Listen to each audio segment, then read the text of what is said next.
Hai semua, di video kali ini kita akan coba untuk menampilkan list dari jawaban pada halaman detail dari pertanyaannya. Nah, di sini kita akan coba dulu untuk buat satu komponen untuk membuat card dari jawaban.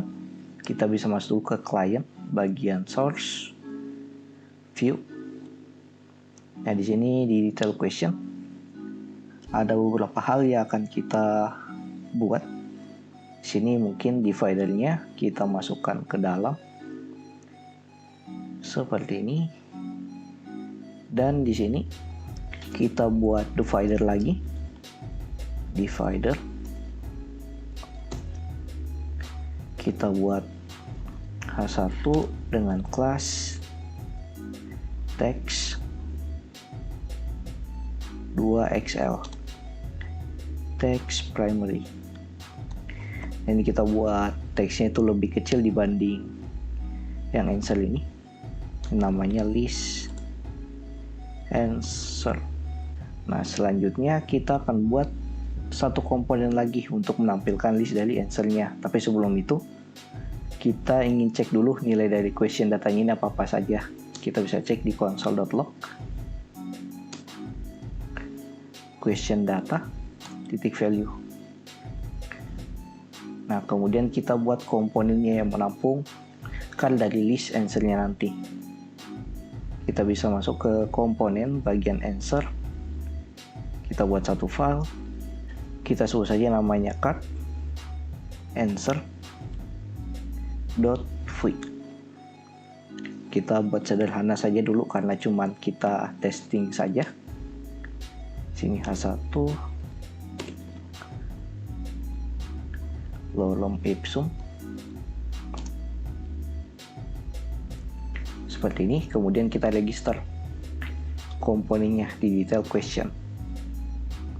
Kita lakukan import dulu, import card answer dari komponen answer, kemudian card answer.view. Nah, selanjutnya kita tinggal pasang setelah list answer-nya ini card answer seperti ini. Kemudian kita coba cek di web browser tampilannya seperti apa. Kita jalankan dulu aplikasinya di terminal seperti biasa, npm run dev. Oke, aplikasinya sudah jalan.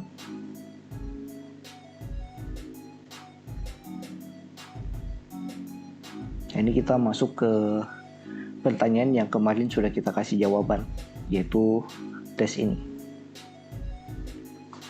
Nah, di sini sudah tampil ya, list answer, kemudian lorem ipsum. Dan kalau kita console log, nilai dari question datanya tadi itu apa? Yang kita console log. Nah, di sini datanya ada berupa objek, itu nama dari pertanyaannya. Nah, kemudian di sini kita juga bisa tampilkan user yang memberikan pertanyaan, namanya siapa. Dan di sini kita bisa tampilkan berupa list pertanyaannya, di mana list jawabannya.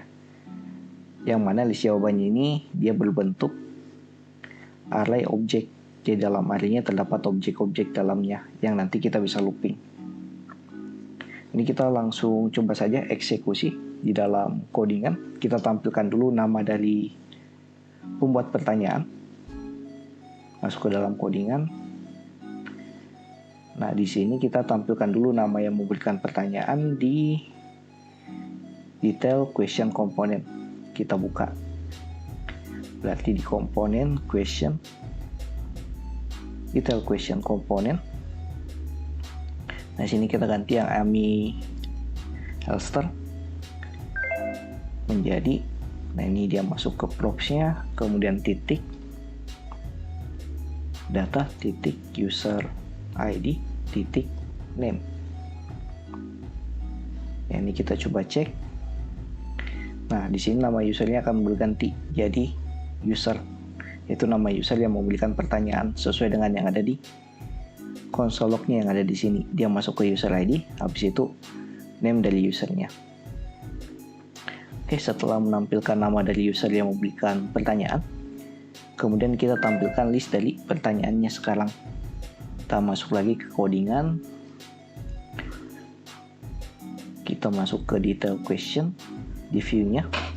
Nah, pertama di sini mungkin kita bisa lakukan looping di card answer-nya v4, dan kita bisa kasih kondisi juga harusnya. Kita v4 data in question data titik list answer. Itu nama array objeknya tadi yang ada di console log. Dan di sini kita buat kondisi if supaya dia ngecek dulu apakah untuk menjalankan question datanya. Dan kita bisa lakukan close untuk melempar nilai datanya nih supaya bisa diterima oleh card answer. Titik 2 data sama dengan data. Seperti ini. Dan kita bisa buat satu kondisi juga.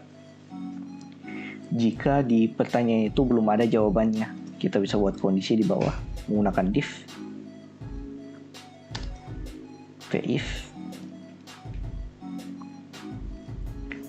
jika question data, tunggu dulu question datanya jalan, nn question data titik list answer titik length.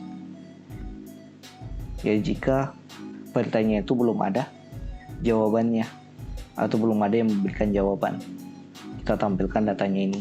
Nah, kita tampilkan saja di sini berupa H1 belum ada jawaban. Nah, selanjutnya kita coba atur di komponen card answer-nya ini. Kita tampilkan untuk tampilan dari card pertanyaannya. Nah, sini kita bisa copy dari detail question komponen. Kita copy, masukkan ke sini. Nah, sini props-nya juga sudah dapat ya. Dia sudah terbuat. Props-nya berupa data sesuai dengan yang kita lempar di detail question. Juga untuk format datanya, atau format data, format tanggalnya. Ini chipnya tidak perlu yang ini karena tidak ada data kategori di dalam jawaban. Dan juga mungkin title kita bisa hapus juga. Yang kita tampilkan itu, nah ini juga sudah ada ya, untuk menampilkan nama dari user yang memberikan pertanyaan. Cuma di sini kayaknya dia berbeda, harusnya berupa user seperti ini. Dan di sini kita ganti call-nya jadi satu saja untuk bagian votingnya nanti. Kemudian, nah mungkin seperti ini. Kita coba cek dulu di web browser. Reload.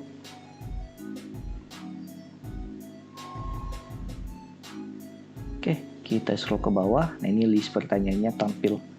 Cuman di sini nilainya itu menampilkan ID-nya saja dari list answer.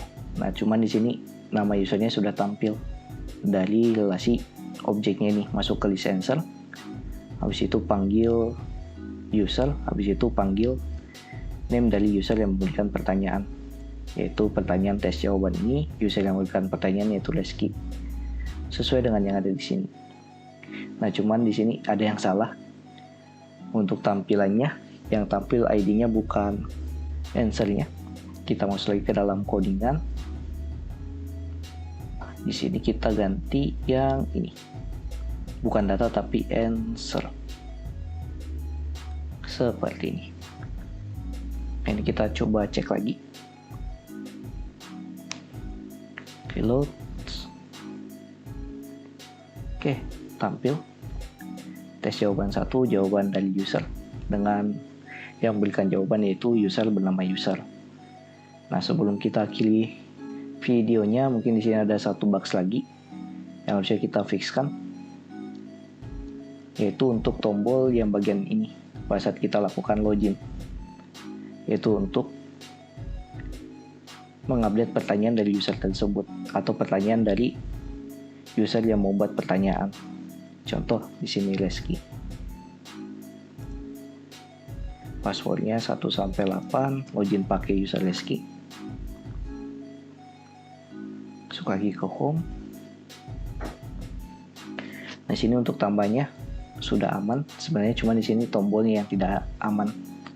Nah, itu karena kita masuk ke codingan bagian komponen, bagian list question yang ini. Nah, itu karena kondisi yang ada di sini. Nah, harusnya sini setelah masuk ke user ID, karena kita sudah buat relasinya, kita panggil berdasarkan ID-nya apakah sama. Kita save. Dan kita tampilkan juga nama yang mau berikan pertanyaan, ganti MS tester ini menjadi props titik data titik user ID titik name, nama user yang mau berikan atau yang membuat pertanyaan tersebut. Kita coba cek. Nah, ini user. Nah, kemudian tombolnya sudah ada ya di sini. Nah, cuman ini dia cuma bisa update yang ini karena user di sini yang membuat pertanyaan. Kecuali yang ini ya, user. Karena kita tidak login pakai user bernama user. Yang kita pakai login itu Reski. Jadi cuma Reski yang bisa mengupdate pertanyaan dia sendiri dan mendelete pertanyaannya. Oke, mungkin sekian sedikit video ringkas untuk list dari pertanyaan pada detail pertanyaannya. Di video berikutnya kita akan coba untuk membuat fungsi delete dari jawabannya dari user yang login ini. Jadi besok kita akan coba buat endpoint-nya dulu dan juga backend controllernya. Jadi like video kalau kalian suka, dislike saja kalau tidak. Jangan lupa subscribe bagi yang belum. See you next video. Have a nice day and bye.